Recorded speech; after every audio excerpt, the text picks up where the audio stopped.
Bonjour, Monsieur le Président. Bonjour, Alain. Nous sommes à Dakar, qui vit au rythme depuis quelques jours du vaccin.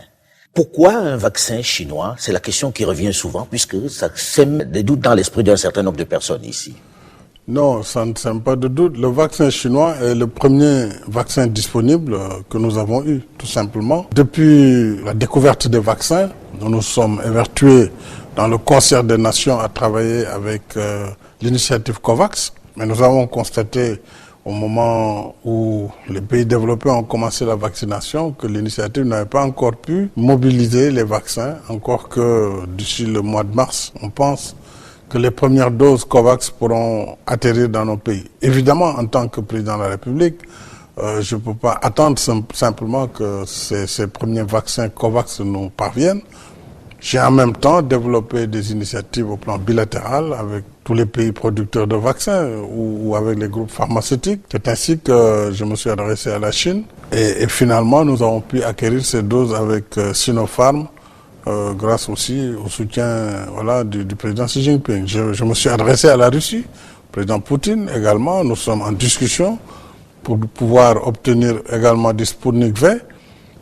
Tout comme nous avons déjà lancé des initiatives vers Johnson & Johnson, même Pfizer. Nous, tous azimuts, ce n'est pas une question idéologique. Et je pense Est-ce que ça coûte moins cher? Nous avons eu des discussions récemment avec le président Macron, d'ailleurs en prévision du G7, pour dire que l'Afrique attend de ses partenaires traditionnels, en particulier des pays du G7, que les vaccins soient partagés. La proposition de 13 millions de doses qu'évoque le président Macron, c'est une réponse à ça alors? Oui, c'est une réponse pertinente d'ailleurs et je pense qu'il a bien posé le problème.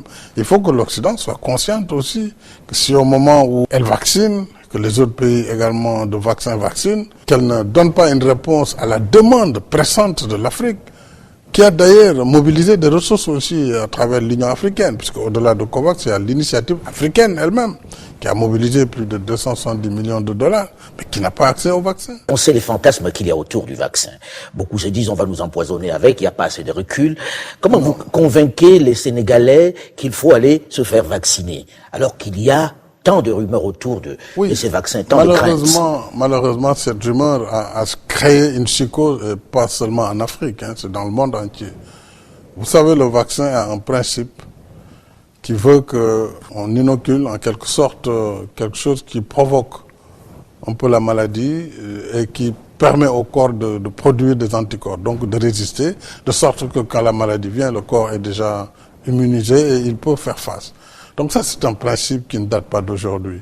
Et mieux vaut se vacciner que ne pas se vacciner. Puisque de toute façon, quel est le risque quand on se vaccine? Le plus gros risque, c'est que le vaccin ne soit pas efficace. Enfin, à la limite, on se prémunit. Et d'ailleurs, les pays qui ont fait les plus grands bons, comme Israël, ont montré vraiment, avec le taux de vaccination élevé, on arrive à immuniser la population et on arrive à réduire véritablement les risques d'infection.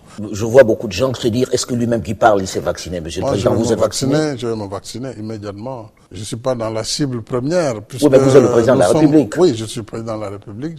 Je dois pouvoir être le premier à être vacciné. Mais je considère, et je dis à mon ministre de la Santé, je veux une transparence absolue sur le processus de vaccination.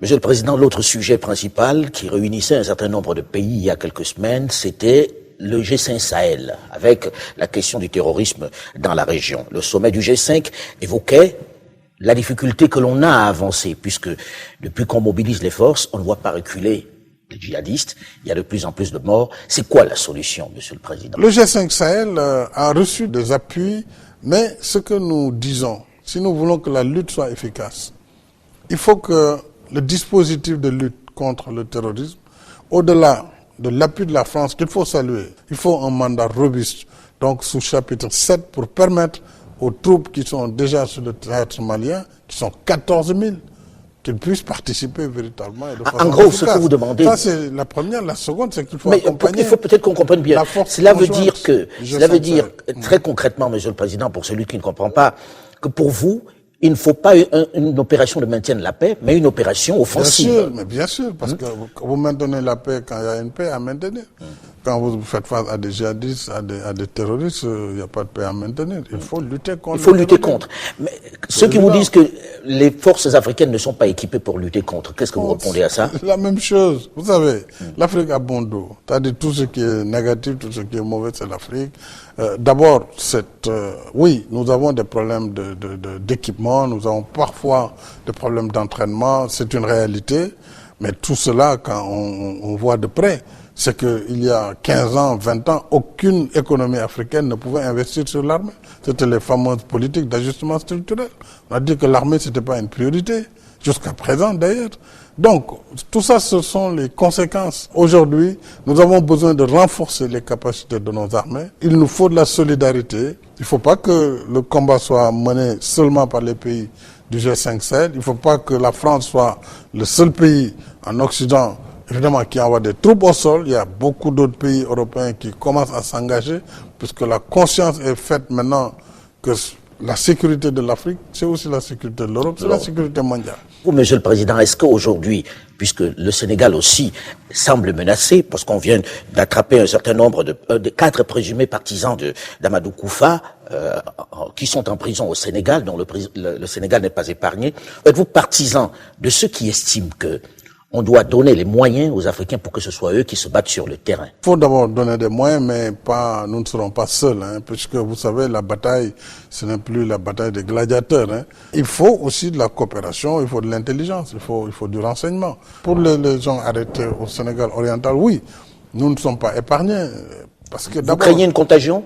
Oui, nécessairement. Nécessairement. Leur objectif, c'est d'atteindre l'océan Atlantique.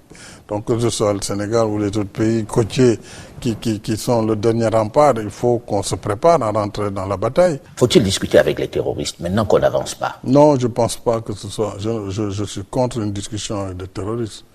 Alors, Monsieur le Président, on ne peut pas terminer sans évoquer la politique intérieure. La politique intérieure où, aujourd'hui, l'un des principaux opposants à votre régime est accusé de viol. On essaie de lever son immunité parlementaire. Les gens se retournent vers vous en se disant, est-ce que le président Macky Sall est en train de tuer son principal opposant?